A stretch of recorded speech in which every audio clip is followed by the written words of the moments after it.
once again wish you guys all the best for your results. So I hope सब अच्छे से हो जाए आप लोगों का. Okay, so आज का लेक्चर शुरू करते हैं हम लोग. कल हम लोग ने लास्ट लेक्चर में, that was on Monday, we had studied all the measuring properties, measurable properties, which is pressure, volume, mass, temperature and density. Okay आज हम लोग अभी आगे जाते हैं. अभी ये काफी थियरी बहुत हो गया. Let's talk a little bit more of science now. Let's talk more of chemistry now. Okay, too much of general stuff, right? So let us go to the next topic, that is laws of chemical combination.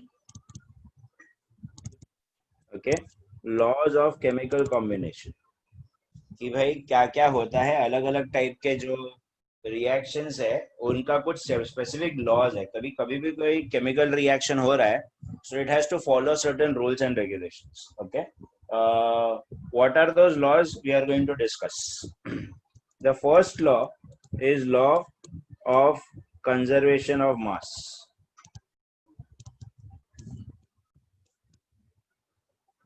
The first law is law of conservation of mass. Okay, इसमें क्या हो रहा है, you might have studied something called as law of conservation of energy in your school days also. That energy can neither be created nor be destroyed, it is transferred from one state to another. से ऐसा सब सुना रहेगा कभी बचपन में.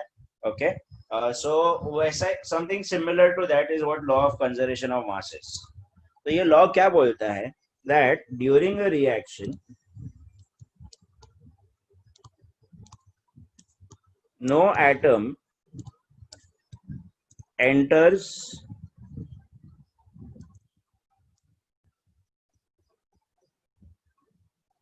during a reaction no atom enters or leaves the system.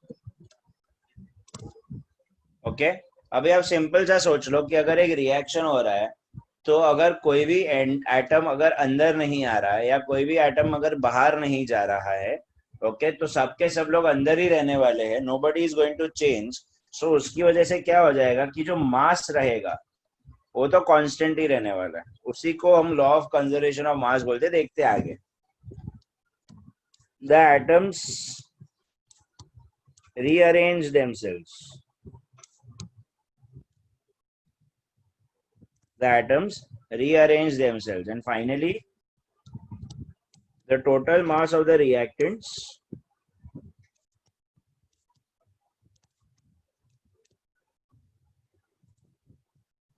is equal to the total mass of the products.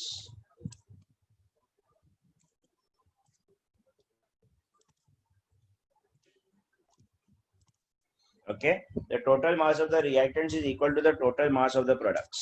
अब ये समझने के लिए मैं आपको यहाँ पे छोटे छोटे एग्जांपल्स दे देता हूँ. हाइड्रोजन का वजन 1 है, ऑक्सीजन का वजन 16 है, नाइट्रोजन का वजन 14 है, सोडियम का वजन 23 है और कार्बन का वजन 12 है. ये मैं आपको एडिशनल ऐसे इंफॉर्मेशन दे रहा हूँ so that we can understand this law.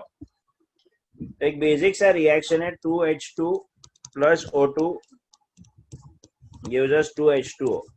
This is a balanced reaction. आपको बोला जाता है कि बैलेंस, आप लोगों ने बैलेंसिंग रिएक्शन शायद स्कूल में भी किया रहेगा एक आध बार. नहीं भी किया तो टेंशन नहीं है कि यार जितने एटम्स लेफ्ट में है ना उतने ही एटम्स राइट में होने चाहिए. तो भी आप खुद देख लो यहाँ पे इसके हिसाब से यहाँ पे 4 हाइड्रोजन है, यहाँ पे भी 4 हाइड्रोजन है और 2 ऑक्सीजन है, तो यहाँ पे भी 2 ऑक्सीजन है. बराबर है. सो सिंपल सी चीज है, नो एटम हैज एंटर्ड और left the system. Okay, no atom has entered और लेफ्ट द सिस्टम. बराबर है. पहले भी इधर जितने लोग थे उतने इधर. सिर्फ क्या किया वो लोग ने, रीअरेंज किया अपने आप को, अपने पार्टनर्स थोड़े एक्सचेंज कर लिए होंगे. And finally the total mass of the reactants is equal to total mass of the products. Now let's see that. Can somebody tell me कि इसका वजन कितना होगा यहाँ पे? What is the weight of this particular highlight? मैं highlight कर रहा हूँ, उसका ही वजन चाहिए मुझे. 4. इसका वजन 4 होगा कि नहीं? Yes sir. Yes sir. Okay, very good. Yes sir. Okay, कोई मुझे बता सकते हैं इसका वजन कितना होगा? 32. 32.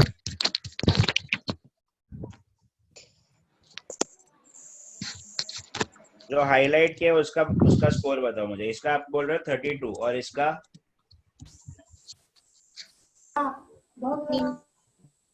36. जो हाईलाइट किया उतना ही 16. 16. 16 होगा। 18. 32.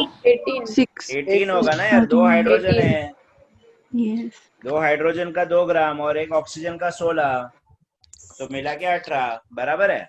अब आपको दिख रहा है यहाँ पे 2 भी है बाहर, तो if I multiply this by 2 what do I gate?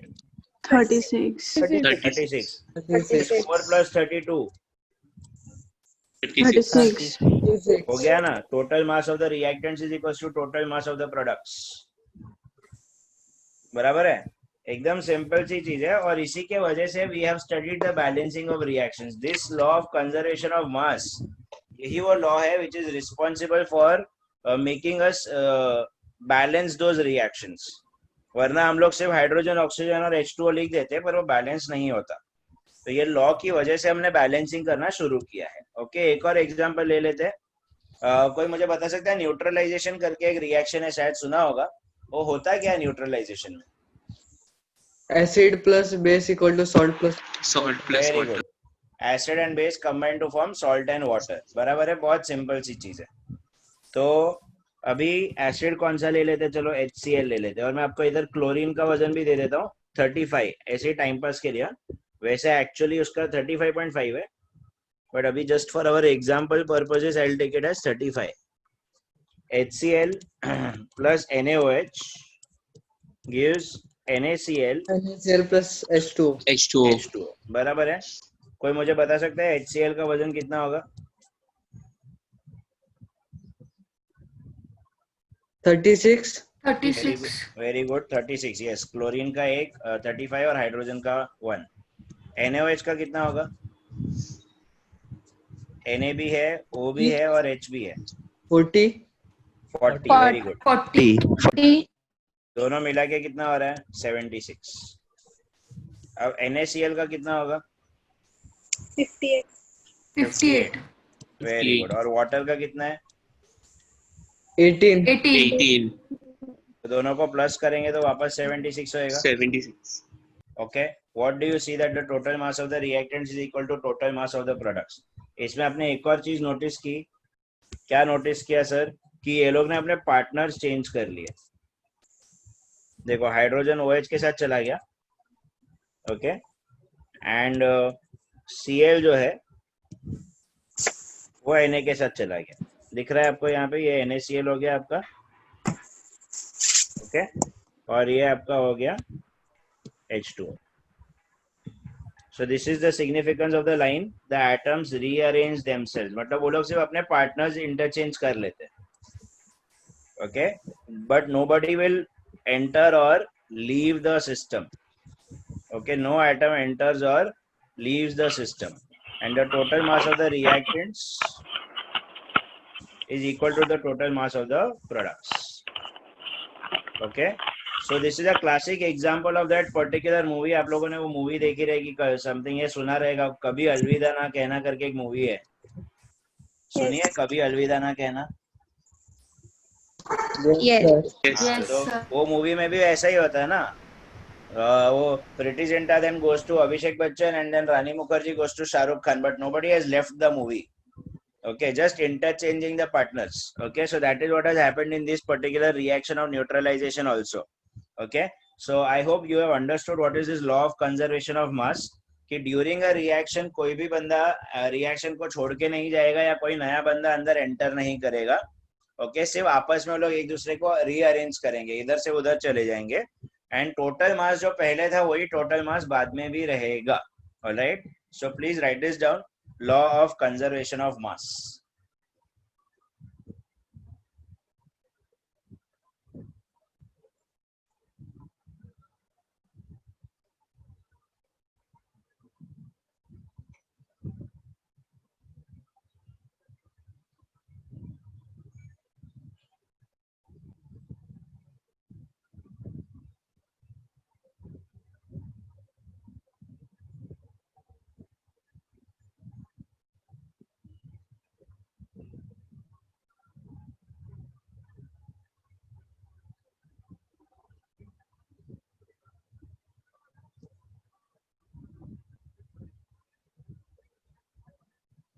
Guys नहीं समझे तो प्लीज पूछते रहना, टेंशन मत लेना.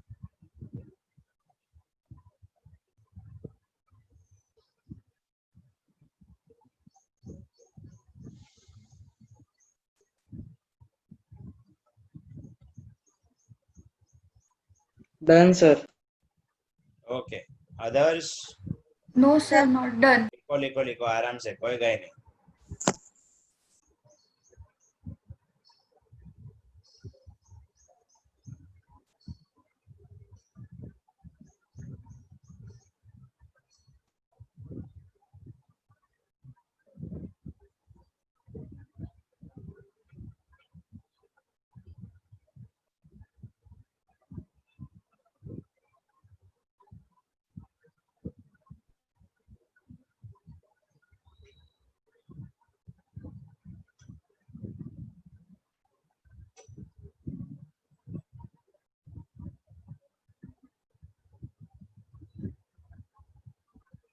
Done. Okay, others guys done. Yes, sir. Sir. sir. Yes, sir. Okay.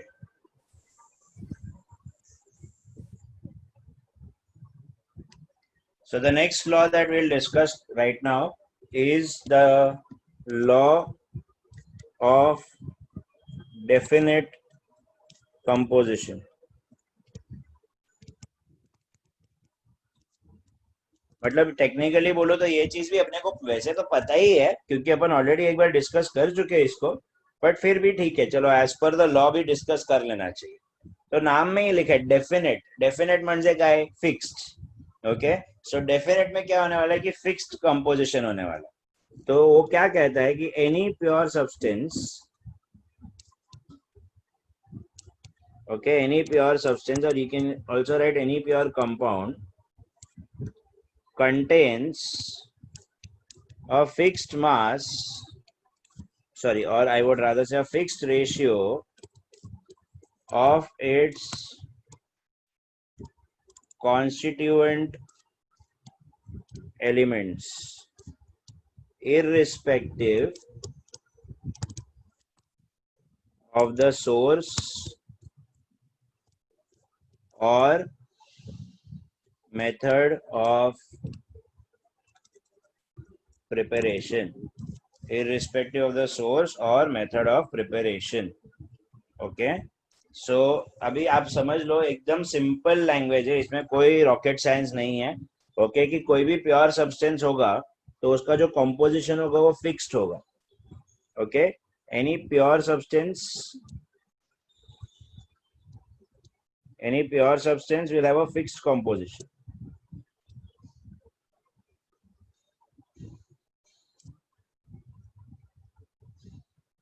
Okay, of its constituent elements irrespective of the source or method of preparation. मतलब कहाँ से बना है या कैसे आया है उससे कोई फर्क नहीं पड़ता, वो प्योर सब्सटेंस है तो वो प्योर का उसका कंपोजिशन फिक्स्ड रहेगा. आपको याद होगा तो ये हम ऑलरेडी एक बार पढ़ चुके हैं, that the ratio of the constituent remains constant. Okay, when we are studying difference between mixtures and compounds. तो से फॉर एग्जाम्पल अगर मैं H2O की बात करता हूँ, वाटर, वो वाटर कितने सारे तरीकों से आ सकता है. Water could be rain water, water could be sea water, water could be the well water, water could be due to neutralization. Okay, water could be due to some reaction called combustion. Okay, ऐसे बहुत सारे तरीके हैं जहाँ से आपको water मिल सकता है. ओके, बट जब मैं प्योर वाटर की बात करता हूँ तो प्योर वाटर तो सर H2O ही रहेगा ना. प्योर वाटर में थोड़ी ऐसा सी वाटर अगर बोला तो ऐसा थोड़ी बोलेंगे कि सी वाटर है तो H2O.NaCl. NaCl अलग है, प्योर वाटर तो यही रहने वाला है. Okay, so in H2O we know that hydrogen to oxygen का जो रेशियो है, हाइड्रोजन का वजन 2 ग्राम है और ऑक्सीजन का वजन 16 ग्राम है. आपको याद होगा, आपने ही मुझे बताया था कि टोटल वाटर का वजन 18 ग्राम है, अगर ये आपने ही बताया था मुझे. So what is the ratio of 2:16? It is 1:8. Next to it. And अगर इसको परसेंटेज के टर्म्स में कैलकुलेट करो तो it is 11.11% to 88.89%. And this ratio is not going to change, आप चाहे पानी कहीं से भी लेकर आओ. Okay, so the ratio of its constituent elements is going to be fixed irrespective of the source or method of preparation. Okay, so this is the law of definite composition. Please write this down.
Done, sir. Okay. No, Done. Okay, all done. Chalo, good. The next one we'll take. अभी law of definite composition हो गया. Okay, I have a question. Can you please explain it again? So बेटा law of definite composition वापस से बोल रहा हूँ कि एक अगर प्योर सब्सटेंस है, वाटर जैसे एग्जांपल में लिया है, कोई भी और प्योर सब्सटेंस ले लो, प्योर रहेगा तो उसके जो कंपोनेंट्स है वो जिससे बनता है, जैसे वाटर किससे बनता है, हाइड्रोजन से बनता है और ऑक्सीजन से बनता है, बराबर है. सो वाटर अगर ये दोनों से बनता है तो उनका जो अमाउंट है वो फिक्स्ड रहेगा. मतलब वाटर में आप देखोगे तो हाइड्रोजन हमेशा 2 ग्राम ही रहेगा और ऑक्सीजन हमेशा 16 ग्राम ही रहेगा 1 मोल ऑफ वाटर में. ओके, तो 2:16 का जो रेशियो है 1:8 है. और अगर उसको हम परसेंटेज के टर्म्स में देखते हैं तो इट इज 11.11% टू 88.89%. तो आप कहीं पे भी चले जाओ, इंडिया में, यूएस में, तालाब में, कुएं में, चुल्लू भर पानी में, कहीं पे भी चले जाओ, आपको वाटर जो मिलेगा ना, water will be always H2 and O1. Okay, ये फिक्स्ड है H2 and O1. तो इसमें हमेशा आपको वाटर 2 ग्राम और ऑक्सीजन 16 ग्राम, ये फिक्स्ड वैल्यू मिलेगी.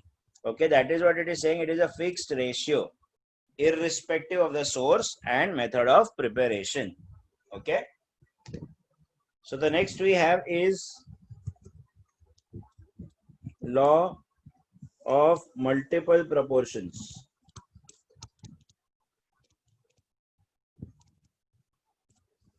The next we have is law of multiple proportions. Now what is the law of multiple proportions? So say for example ये किसके लिए applicable? प्राची, क्या टाइम पास करिए बेटा?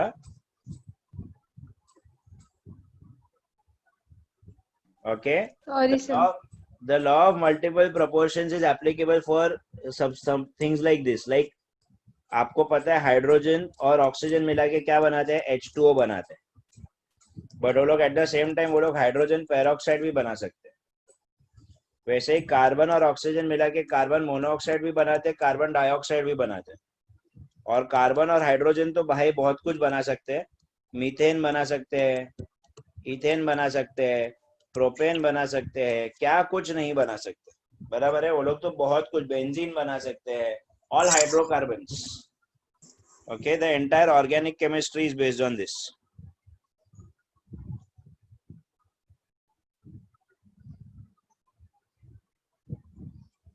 Okay, so अभी यहाँ पर हम लोग क्या डिस्कस करने वाले हैं लॉ ऑफ मल्टीपल प्रोपोर्शंस में, कि ये देखो ये जो लोग है ये लोग आपस में दो या दो से ज्यादा प्रोडक्ट बना रहे हैं। ओके, तो अभी देखो कैसे कर रहा हूं मैं। When two elements A and B, अब ए कौन होगा और बी कौन होगा वो अपन बाद में देखेंगे। Two elements A and B combine to form two or more products. When two elements A and B combine to form two or more products, the masses of B combining with a fixed mass of A are in a simple whole number ratio. Okay, अभी ये प्यार से समझने की कोशिश करो। When two elements A and B combine to form two or more products, the masses of B, okay, combining with a fixed mass of A are in a simple whole number ratio. तो किसका ratio है? The masses of B का ratio है। Okay, the masses of B are in a simple whole number ratio. Okay, पर कौन सा मास? The mass that combines with the fixed mass of A. That's the mass that is in a simple whole number. Fixed means constant यार। Fixed का मतलब क्या होता है बेटा? Fixed means fixed. ये पक्का ये हो गया। अभी फिक्स्ड को मैं और कैसे सिंप्लीफाई करूं बेटा?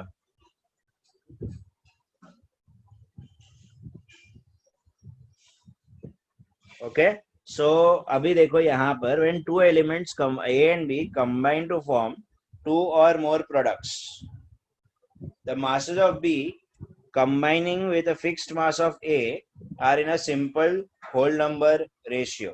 Okay, तो इसको एग्जाम्पल के तौर पे हम करते हैं। As we discussed that hydrogen plus oxygen will give you what? It will give you water and it will also give you hydrogen peroxide. बराबर है? अभी आपको पता है हम लोग एक काम करते हैं, इसको A ले लेते हैं और इसको B ले लेते हैं। ओके, ये अपना B हो जाएगा। कौन? ऑक्सीजन। तो मुझे बताओ इसमें हाइड्रोजन का वजन कितना है? व्हाट इज द वजन ऑफ हाइड्रोजन इन वाटर? 18. अरे सिर्फ 18. हाइड्रोजन, सिर्फ हाइड्रोजन 2. 2। और ऑक्सीजन का कितना है? 16. 16. Very good. और यहाँ पे हाइड्रोजन का कितना है? 2 यहाँ पे ऑक्सीजन का कितना है? 32 32 है ना? हाँ, अभी देखो वेरी गुड। तो डू यू सी दैट ये ए का जो देखो फिक्स्ड मास हो गया, combining the fixed mass of A. देखो ये फिक्स्ड मास है कि नहीं? 2 gram 2 gram. Okay, and now masses of B. What is the mass of B? यहाँ पे 16 है। What is the mass of B? यहाँ पे 32 है। And they are combining with a fixed mass of A which is just 2 grams. But what is 16 और 32 का ratio? 1:2. Do you think it is a simple whole number ratio? Yes. yes sir समझ में आया क्या हुआ? Okay, Yes, like sir. hydrogen and oxygen combine to form what? They combine to form water and hydrogen peroxide. अब दोनों case में hydrogen का value fixed है, जो मैं कह रहा fixed mass of A.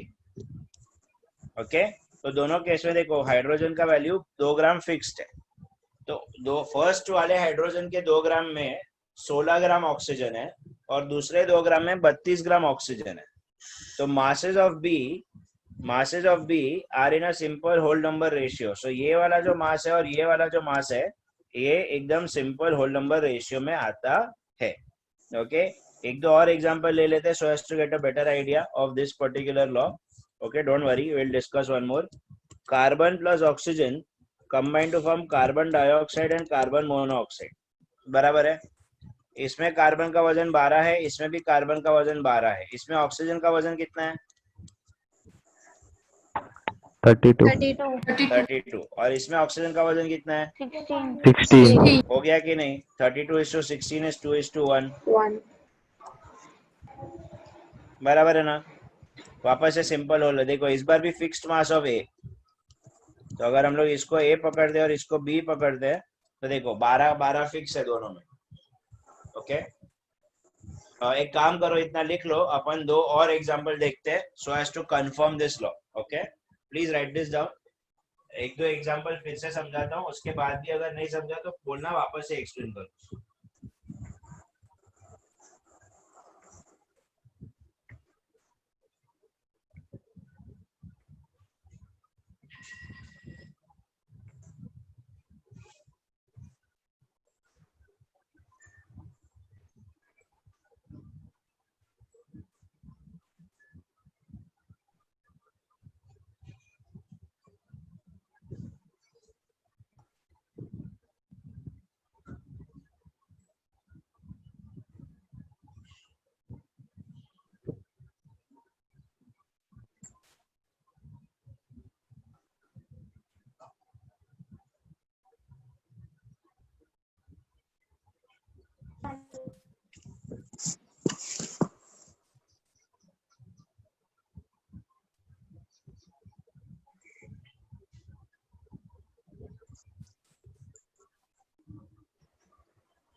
Done?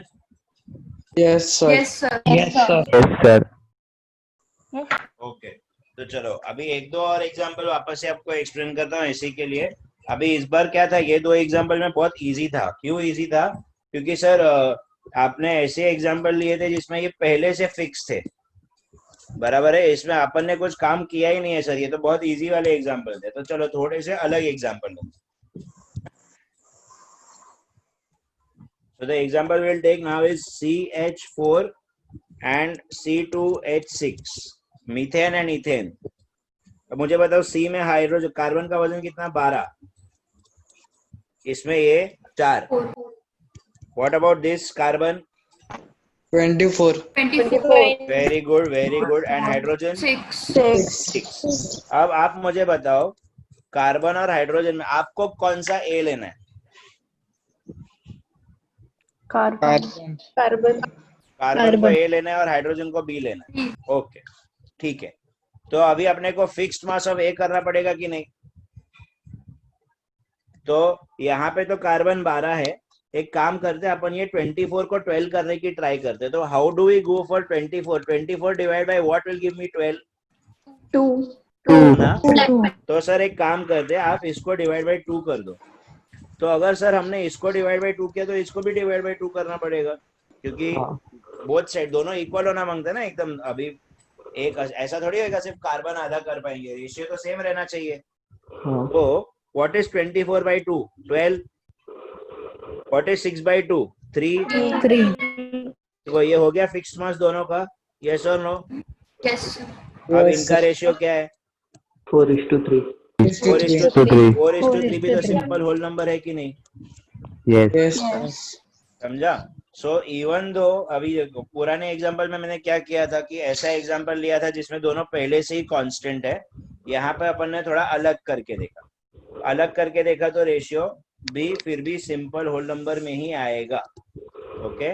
एक और अभी इसको उल्टा करके देखता हूँ sir. Sir what do you mean by उल्टा? इसको बी ले लेते और इसको ए ले लेते.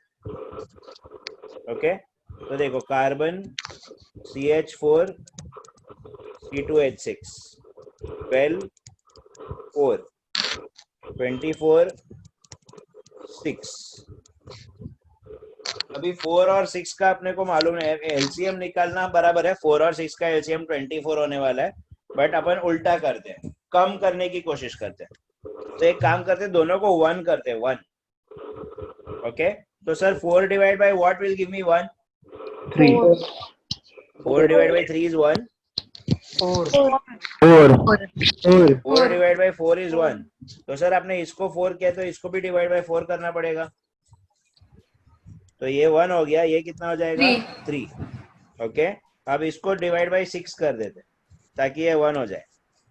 तो इसको भी डिवाइड बाय 6 करना पड़ेगा. कितना हो जाएगा? 4. 4. हो गया अपना मास फिक्स्ड 1 और 1. Yes, sir. तो इसका क्या रेशियो है? 3:4. तो ये भी तो सिंपल होल नंबर है कि नहीं?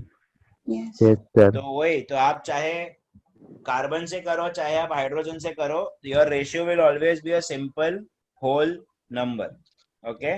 Please write this example as well. I hope I have clear, मतलब आई होप आपको समझ में आया हो ये क्या लॉ है exactly. Yes, sir. Yes, sir. Okay. Please write this down.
Done, sir.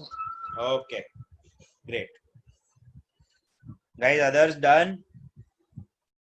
Yes. Okay, very nice. So let us move on to the next law now.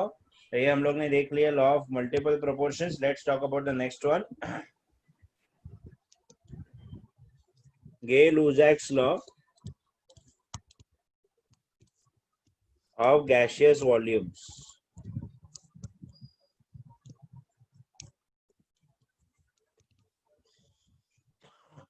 Okay. वैसे एज सच इसका कुछ खास सेंस नहीं बनाता है, but ठीक है अभी लॉ है तो पढ़ लेंगे थोड़ा बहुत. Okay. The law state something like this. When two or more gaseous elements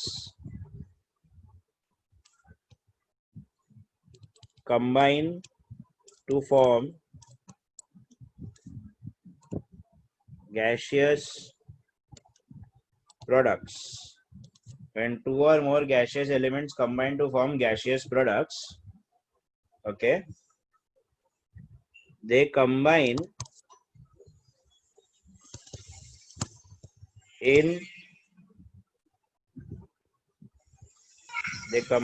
एक सेकेंड ना guys. they combine in a simple whole number ratio by volume. Okay, they combine in a simple whole number ratio by volume, provided that all gases are at same temperature and pressure. Okay, provided that all gases are at same temperature and pressure. Okay, तो अभी इसमें क्या बोलना चाहता है वो कि अगर hydrogen combines with oxygen to form water like this, okay, तो जब यहाँ पे देखो ये जो उनके ratios है, तो 2 liter hydrogen will combine with 1 liter of oxygen to form 2 liters of water. Okay, now यहाँ पर आप ये मत सोचना कि सर 2+1 तो 3 होना चाहिए था. Okay, वो मास नहीं है, ये क्या है, ये वॉल्यूम है. तो यहाँ पर we are not discussing the addition, यहाँ पे we are discussing the ratio 2:1:2. Okay, similarly if carbon, not carbon से हम लोग क्या ले लेंगे कुछ और, हाँ, hydrogen combines with chlorine to form hydrogen chloride HCl. So 1 liter of hydrogen combines with 1 liter of chlorine to form 2 liters of HCl. So the ratio is 1:1:2. अब मैं ये आपको क्यों दिखा रहा हूँ, ये मैं आपको इसलिए दिखा रहा हूँ कि कोइंसिडेंस है कि 1+1 2 हो रहा है, बट यहाँ पे हम वो 1+1 2 वाला फॉर्मूला पढ़ ही नहीं रहे हैं. यहाँ पे प्यार से हम सिर्फ वॉल्यूम डिस्कस कर रहे हैं. So do not try to think हाँ 1+1 तो 2 ही होता है, इसमें सर क्या नया सिखा रहे अपने को. नहीं, मैं ऐसा सिखा ही नहीं रहा हूँ. वो वजन का है, ये क्या है, वॉल्यूम का है. Simple whole number ratio by volume. Okay, simple whole number ratio by volume. Okay, when 2 or more gaseous elements combine to form gaseous products, they combine in a simple whole number ratio by volume, provided that all gases are at same temperature and pressure. Provided that all gases are at same temperature and pressure. अब ये बोलना जरूरी क्यों है पता है, क्योंकि temperature और प्रेशर के चेंज होने पे गैस का वॉल्यूम भी चेंज हो सकता है. ये हम आगे जाके पढ़ेंगे. आपने शायद सुना ही रहेगा that gases are highly compressible and gases can expand also. Okay, तो ये क्यों होता है, because of temperature and pressure. तो अगर अपने को चीजों का रेशियो निकालना है तो अपने को ये ध्यान रखना है कि बाकी चीजों के, बाकी फैक्टर्स के वजह से इनकी वैल्यू चेंज नहीं होनी चाहिए. Okay, so when 2 or more gaseous elements combine to form gaseous products, they combine in a simple whole number ratio by volume. Guys मैं फिर से एम्फसाइज कर रहा हूँ, यहाँ पे 2+1=3 की बात नहीं चल रही है, या 1+1=2 की बात नहीं चल रही है. वो जो 1+1 2 था वो मास में था. Okay, that was in terms of mass. This is in terms of volume. They are two different quantities. Okay, and यहाँ पे एक और चीज जो आप देख रहे हो सिर्फ गैस की बात है. वहां पे ऐसा गैस वैस कुछ बोला था क्या स्पेसिफिक? नहीं, वहां पे कुछ भी था, रैंडम था. It could be solid, it could be liquid और it could be a gas. यहाँ पर स्पेसिफाई किया गया है सिर्फ gas. Okay, so please write this down. Gay Lussac's law of gaseous volumes.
Done. अभी कुछ प्लान है, सोचा आपसे भी बात Yes, sir. करूं। Yes, sir. प्लान दो है, एक 5th अगस्त के लिए है और एक 16th अगस्त के लिए है। 5th अगस्त के लिए विरार में जो 10th के स्टूडेंट्स है,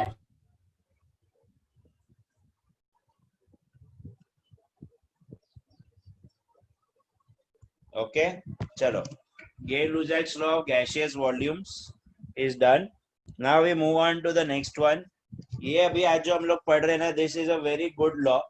Okay, very good law because इसका काफी अच्छा कॉन्सेप्ट है जो हम लोग न्यूमेरिकल्स में यूज करने वाले हैं।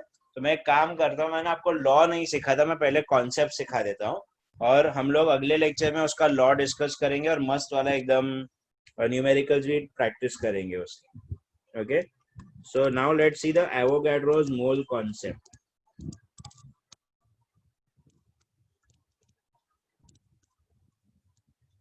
Okay, what is Avogadro's mole concept?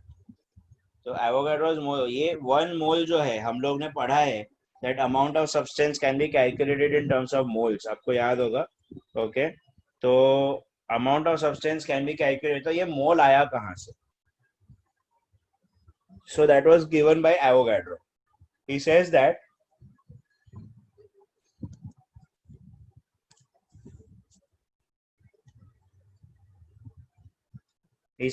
the amount of substance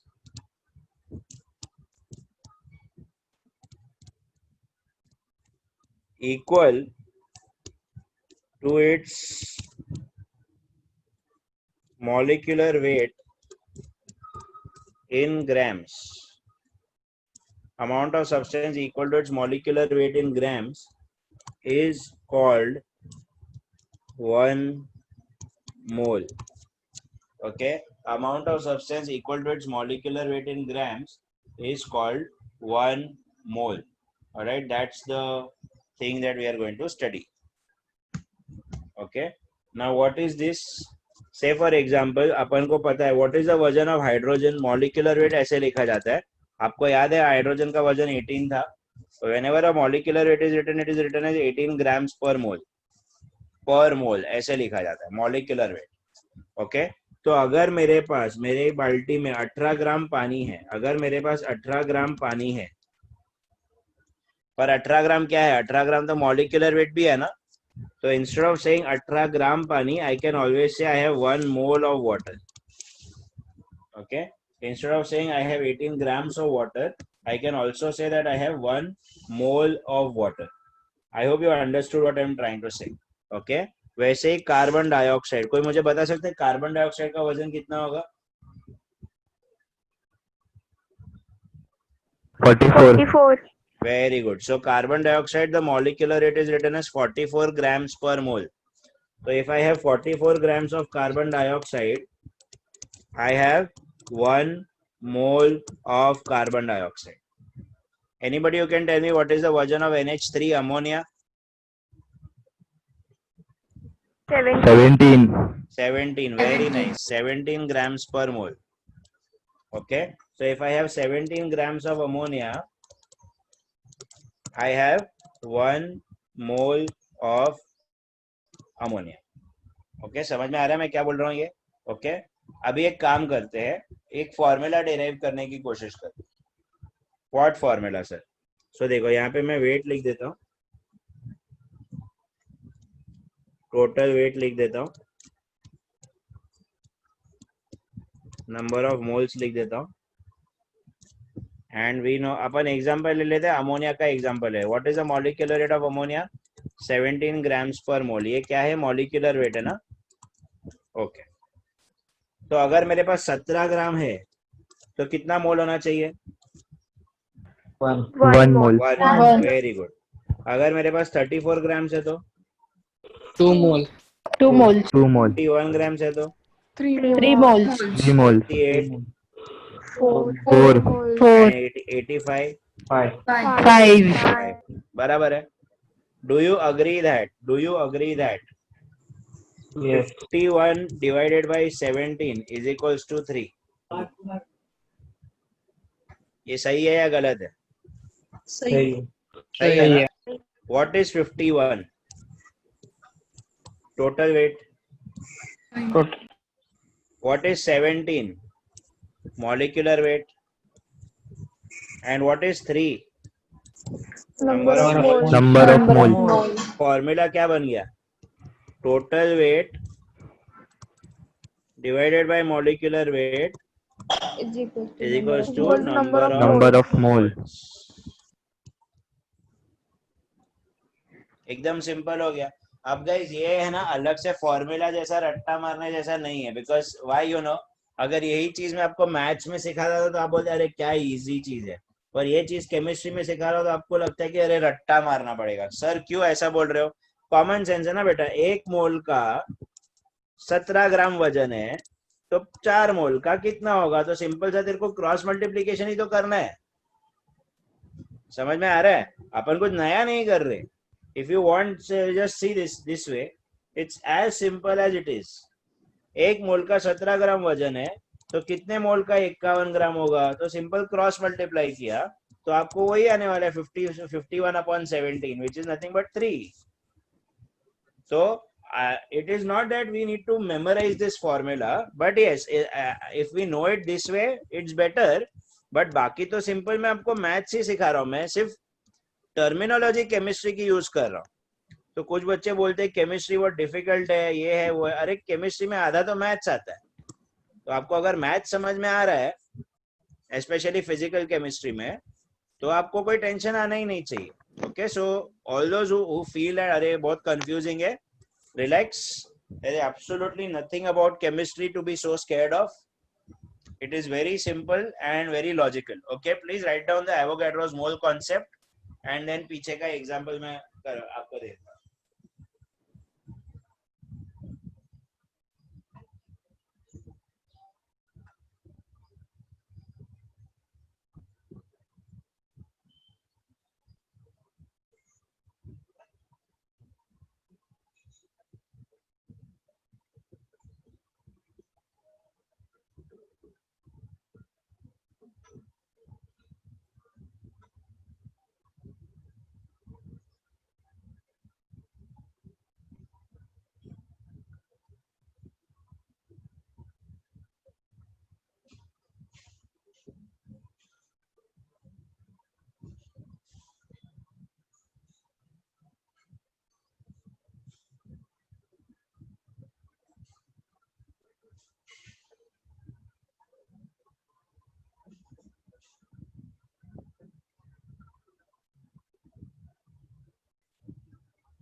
Done, sir. Okay, so please write down this example and the formula.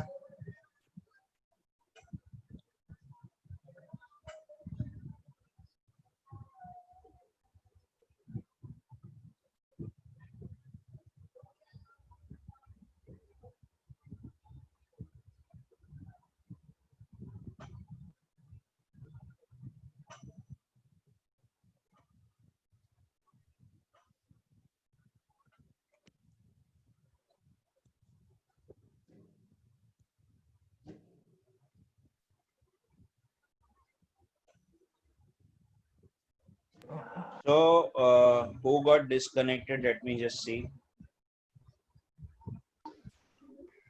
Dhruvi, yeah. So Dhruvi, the thing is कि ये जो अभी formula है यहाँ पे Avogadro's mole concept. What is 1 mole? It is the amount of substance. Okay, it is the amount of substance which is equal to the molecular weight in grams. This particular term is called 1 mole. तो आपको पता है कि अगर water का molecular weight 18 ग्राम है और अगर मेरे पास 18 ग्राम पानी है तो it can be called as 1 mole of water. उसी तरह अगर मेरे पास कार्बन डाइऑक्साइड 44 ग्राम्स है so it can be called as 1 mole of carbon dioxide. Okay, similarly if I have 17 grams of ammonia, it can be called as 1 mole of ammonia. तो अब मैंने पीछे जाके फॉर्मूला डिराइव किया है कि अगर 17 ग्राम अमोनिया है तो 1 मोल होगा, 34 के लिए 2 होगा, 51 के लिए 3 होगा, 68 के लिए 4 होगा और 85 के लिए 5 होगा.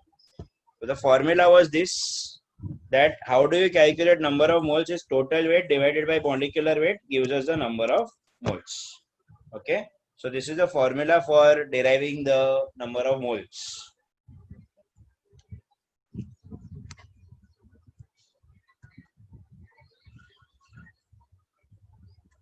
Okay, now guys, I'll just put you, I'll give you a term called atomic weight and molecular weight. क्या होता है?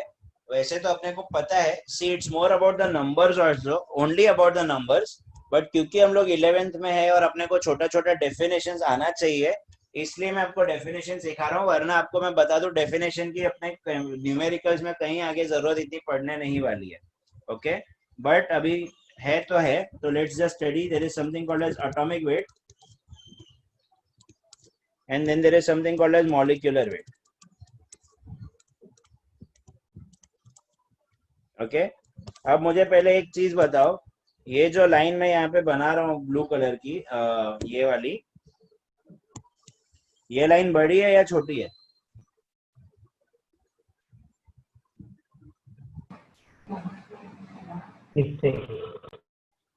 हाँ, ये लाइन बड़ी है या छोटी है? सर इसके कंपटीशन में तो को चाहिए ना.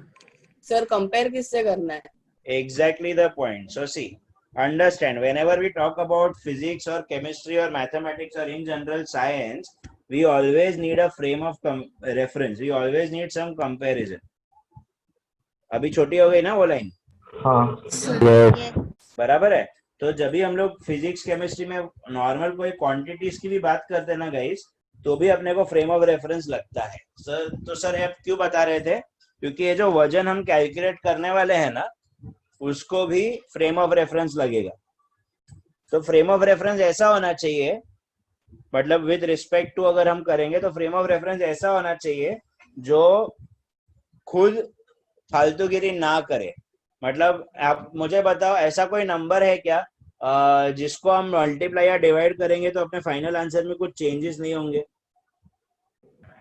1 है ना, 1. तो what we will try to do is we will try to compare all our numbers with 1 so that there is no problem only. तो अभी क्या हुआ था कि सॉरी, तो कार्बन 12 करके एक एटम है C12 और हाइड्रोजन है दूसरा 1. ओके, ये दोनों के जो वेट्स है ना, they are very very close to whole numbers. मतलब दे आर ऑलमोस्ट 1 and 12. ओके, दे आर ऑलमोस्ट 1 and 12, एकदम very close to whole numbers है. तो वो लोग ने क्या किया ना, 1/12 of the mass of C12 atom.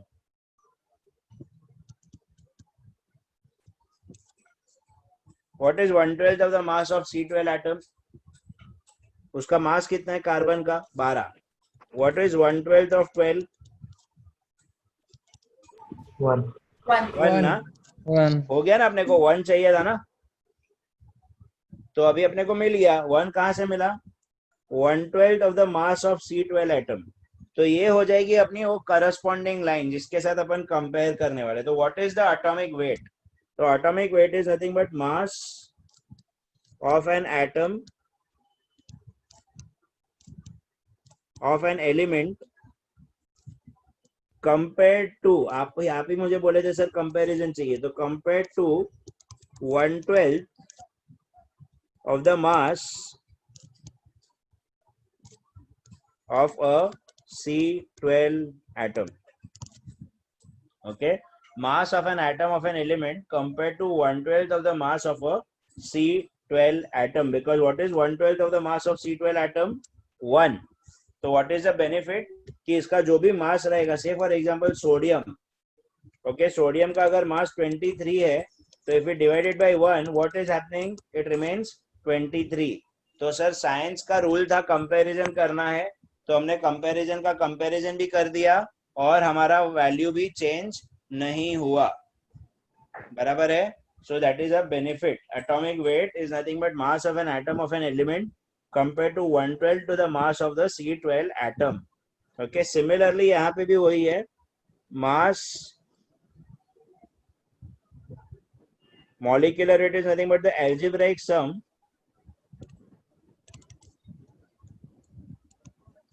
of the atomic masses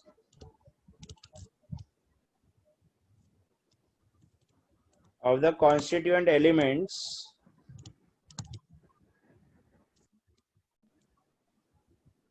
वापस से वही compared to 1/12 of the mass of C12 atom. Okay, now you guys know algebraic sum क्या होता है. अभी प्यार से आप लोगों ने ये किया था ना NaOH, तो NaOH का आपका 40 आंसर आया था, अगर आपको याद हो तो. 40 कैसे आया था सर? 23 + 16 + 1 वही मिला के 40 हुआ था. So that is nothing but your algebraic sum. और किसको ऐड किया था आपने? एटॉमिक मासेस को. 23 क्या है? सोडियम का एटॉमिक मास है. 16 क्या है? ऑक्सीजन का एटॉमिक मास है, बराबर है कि नहीं?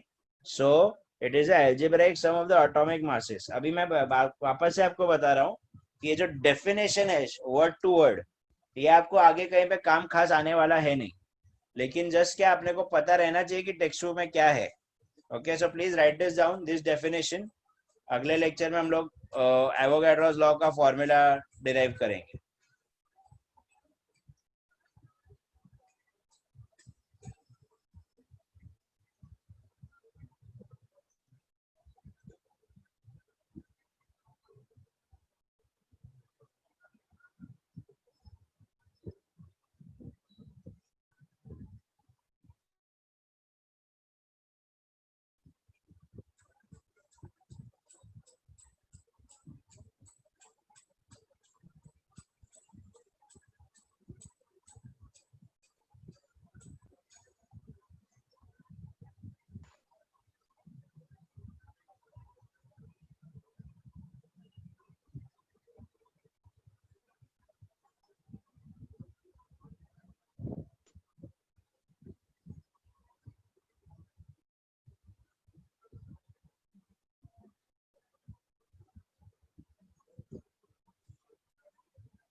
Done, sir. Okay. Yes, sir. So let's do one thing. Let's stop here for today. I hope आपको कुछ तो समझ में आया रहेगा. अगर कुछ नहीं समझा है तो आप टेंशन मत लो, अगले लेक्चर में पूछ लेना. ओके, एंड आज के लिए वापस से आपको wish you guys all the very best. अच्छे से. Thank you, sir. Thank you, sir. Thank you, sir. Thank you, sir. Thank you, sir. Flying colors. Sir. Okay. चलो. Yes. Thank you All so the much, best, guys. students. Chirag sir, you're there? Thank you, sir. Yes, sir. Yes, sir. हाँ, All the तो हूँ best, all પછી. the students. हाँ, sir. Okay, I'll leave then. Okay.